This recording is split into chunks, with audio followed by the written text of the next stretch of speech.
Por mais de um século, psicólogos e neurocientistas têm agido, como detetives numa caçada bem complexa. Eles estão atrás de um suspeito misterioso, um fator único que poderia explicar o que realmente é a inteligência. Alguns chamam isso de o santo graal da ciência cognitiva. Bem-vindos! Hoje, a gente vai seguir as pistas dessa investigação, desde os primeiros testes lá em Paris, no século passado, até os exames de neuroimagem de hoje, para ver se esse tal fator G realmente existe e, bom, o que ele significa para todos nós. Nossa análise mergulha num capítulo do livro Neurociência e Educação, de Ramon Cosenza e Leonor Guerra. A missão é desvendar como a ciência define e mede inteligência, explorar a grande disputa entre a ideia de uma inteligência geral e a de múltiplas inteligências e, o mais importante, entender a relação de tudo isso com o cérebro e, claro, com a sala de aula. Então, vamos começar pela cena do crime, por assim dizer. Como se define o objeto da nossa busca? A fonte nos dá uma definição bem prática. Inteligência é a habilidade de se adaptar ao ambiente e aprender com a experiência. Mas existe uma definição mais ampla, um consenso, que a descreve como uma capacidade mental geral para raciocinar, planejar, resolver problemas, pensar de forma abstrata e aprender rápido. Ou seja, não é só sobre conhecimento de livro, é sobre a capacidade de entender o mundo, né? Exato. E a primeira pista importante nessa investigação surgiu na França, lá no início do século XX, com um psicólogo chamado Alfred Binet. E aqui tem um ponto fundamental, sabe? Especialmente para quem se interessa por psicologia escolar e educação. Binet não estava tentando criar um ranking de crianças espertas e lerdas. O governo francês o contratou com um propósito muito específico: criar uma ferramenta para identificar crianças com dificuldades na escola, para que elas pudessem receber ajuda extra. A intenção original era de inclusão, de apoio, não de rotulagem. Essa é uma distinção crucial. Ele queria encontrar quem precisava de uma rampa de acesso educacional, não colocar uma etiqueta na testa de ninguém. E foi daí que nasceu o avô dos testes de QI, o famoso quociente de inteligência. Antigamente, a fórmula era bem literal, né? Pegava-se a idade mental da criança no teste, dividia-se pela idade real dela e pronto, multiplicava por 100. Isso. Hoje o cálculo é bem mais sofisticado estatisticamente. Mas a ideia de uma escala permaneceu. A média da população é fixada em 100, e a grande maioria das pessoas, tipo uns 95%, se distribui naquela famosa curva de sino, com pontuações entre 70 e 130. Mas o que é realmente fascinante foi o que um pesquisador britânico, Charles Spearman, descobriu ao analisar os resultados desses primeiros testes. E qual foi a grande sacada dele? Então, Spearman notou um padrão muito consistente. Os testes tinham várias tarefas diferentes, de vocabulário, de raciocínio lógico, de percepção espacial, e ele percebeu que, de modo geral, quem ia bem em um tipo de tarefa Tendia a ir bem nas outras também, né? Exato. Tendia a ir bem nas outras. E o contrário também era verdade. Existia o que a gente chama em estatística de correlação positiva. É como notar que, geralmente, pessoas mais altas tendem a ter pés maiores. Uma coisa varia junto com a outra, sabe? Certo. E o que essa correlação geral entre habilidades que parecem tão diferentes, o que isso sugeriu para ele? Usando uma análise matemática, ele concluiu que devia existir uma fonte de energia mental comum que alimentava todas essas habilidades, uma espécie de motor cognitivo central. E ele batizou essa habilidade geral subjacente de fator G, de inteligência geral. Para Spearman, o fator G era o nosso principal suspeito. Ok, a ideia de um motor central é poderosa, mas na hora me vem à cabeça aquele amigo que é um gênio da programação, mas que, sei lá, mal consegue manter uma conversa por 5 minutos. Ou a musicista incrível que se atrapalha com um mapa. Como a teoria do fator G explica esses picos e vales de habilidade que a gente vê em todo mundo? Essa é a pergunta de $1 milhão. E a resposta do modelo científico é que a inteligência é hierárquica. Pense na estrutura de uma grande empresa. No topo, você tem o CEO, que seria o fator G, o desempenho geral da companhia. Abaixo dele, há os diretores de departamento, verbal, financeiro, marketing, que seriam as habilidades mais amplas, como a capacidade verbal ou a visoespacial. E na base, você tem os funcionários, cada um com uma tarefa super específica, né? Escrever um relatório, calcular uma planilha. Entendi. Então, duas empresas ou duas pessoas podem ter o mesmo resultado geral, o mesmo fator G, mas com departamentos completamente diferentes. Uma pode ter um marketing genial e um financeiro mediano. E a outra, o exato oposto. O resultado final é o mesmo, mas a estrutura interna é única. Perfeitamente. E os psicólogos ainda dividem esse motor geral em dois componentes principais. Pense na inteligência fluida como o processador do seu computador, a velocidade bruta com que ele consegue rodar um programa novo e pesado. É a sua capacidade de resolver problemas inéditos, que exigem flexibilidade e rapidez. Certo. Já a inteligência cristalizada é o seu HD, o seu banco de dados. É todo o conhecimento e as habilidades que você acumulou. Ah, boa analogia. Você precisa dos dois, mas eles envelhecem de formas diferentes. Seu HD pode ficar cada vez maior com a vida, mas o processador, bom, ele pode começar a engasgar com o tempo. Essa analogia é ótima, mas é aí que a nossa investigação fica realmente interessante. Porque essa ideia de um fator G dominante, por mais forte que seja na ciência, sempre incomodou muita gente, especialmente no mundo da educação. E aí surgiram teorias alternativas que se tornaram imensamente populares. A principal delas, sem dúvida, é a das inteligências múltiplas, de Howard Gardner. Sim, Gardner propôs que, em vez de uma única inteligência, nós teríamos pelo menos 8 delas, e que seriam independentes umas das outras. A linguística, a lógico-matemática, a espacial, a musical, a corporal sinestésica. E mais algumas. E é fácil entender porque essa ideia explodiu nas escolas, né? Ela dá aos educadores uma linguagem para valorizar aquele aluno que talvez não seja brilhante em matemática, mas é um líder nato na turma. Ou um atleta incrível, ou tem uma sensibilidade musical absurda. É uma visão muito mais otimista e democrática do potencial humano, não é? Sem dúvida. E o grande mérito da teoria de Gardner, como a fonte aponta, foi justamente esse: chamar atenção para um leque de talentos e habilidades que os testes de QI tradicionais simplesmente ignoram. Mas, do ponto de vista científico, a teoria tem um problema central.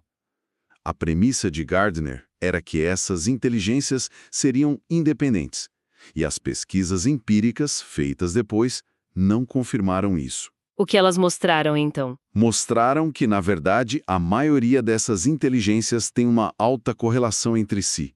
Ou seja, quem tende a ser bom em uma, também tende a ser bom nas outras. Ah! O que nos traz de volta, ironicamente, para a ideia de um fator geral, um fator G.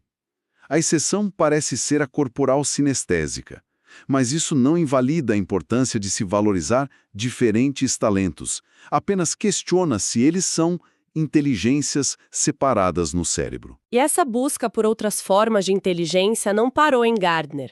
Tivemos a inteligência emocional, popularizada por Daniel Goleman, e a inteligência bem-sucedida, de Robert Sternberg, com seus componentes analítico, criativo e prático. Exato. Mas, como a fonte contextualiza, essas teorias, apesar de muito populares, ainda não têm a mesma validação empírica robusta do modelo do fator G. A pesquisa sobre inteligência emocional, por exemplo, é controversa. O ponto principal é que todas essas teorias, mesmo as que não se sustentaram cientificamente, tocaram numa ferida real: a limitação dos testes tradicionais e o risco de um viés cultural.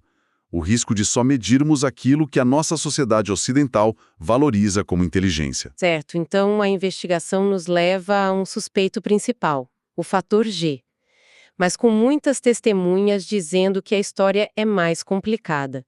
O que nos leva à pergunta de fundo: de onde vem essa capacidade? É a velha briga entre natureza e criação, genética ou ambiente? A fonte apresenta evidências muito fortes para o papel da genética.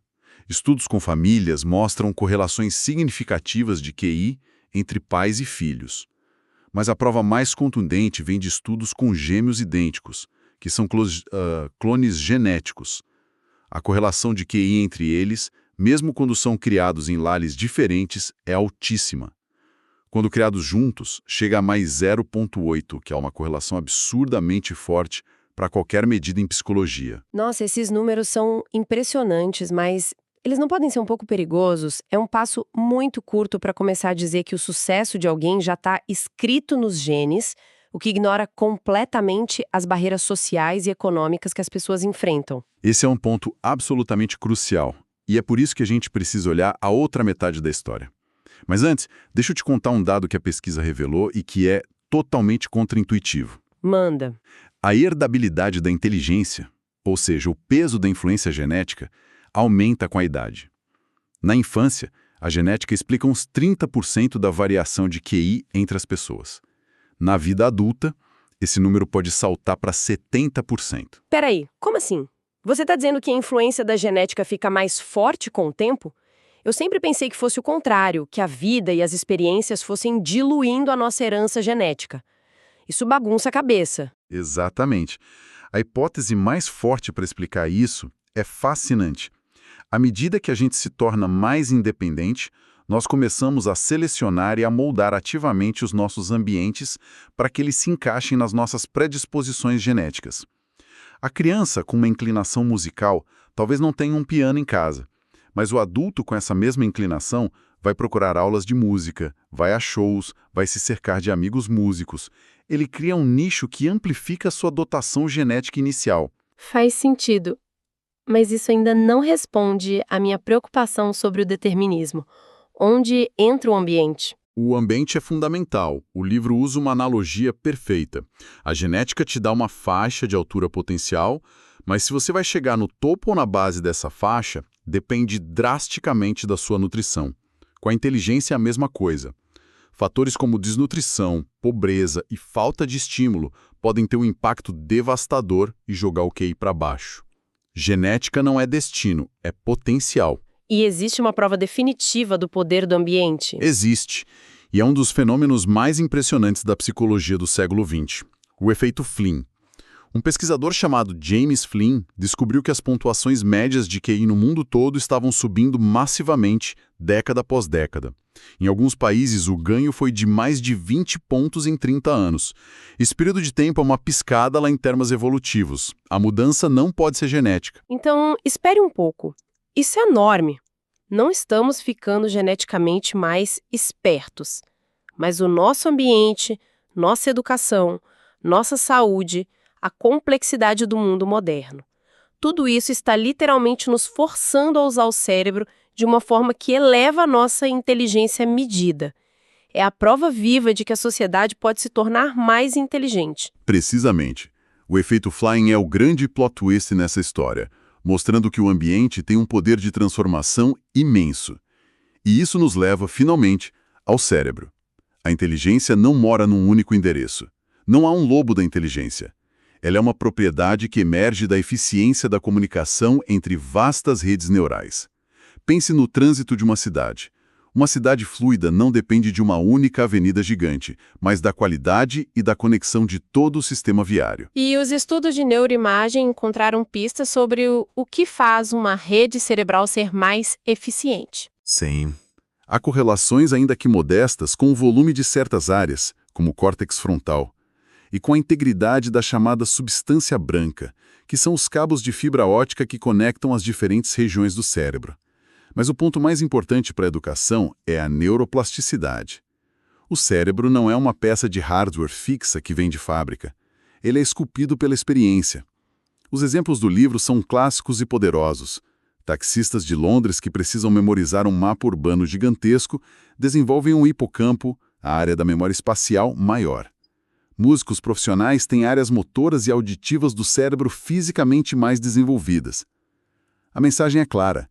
O treino e o esforço modificam a estrutura física do cérebro. Ok, vamos juntar as peças do nosso quebra-cabeça. A inteligência é um conceito complexo. O fator G parece ser o modelo científico mais sólido que a gente tem, explicando por que nossas habilidades cognitivas tendem a andar juntas. Ao mesmo tempo, teorias como a de Gardner, mesmo que questionadas, nos servem como um lembrete importante para valorizar talentos diversos. E a briga entre genética e ambiente é, na verdade, uma dança intrincada. Exato. E a aplicação de tudo isso para a educação é profunda. Sim, existe uma correlação moderada, em torno de mais 0,50, entre QI e desempenho escolar. O QI influencia, mas está muito longe de ser o único ator nesse palco. Motivação, disciplina, o apoio da família, a qualidade dos professores, tudo isso é crucial.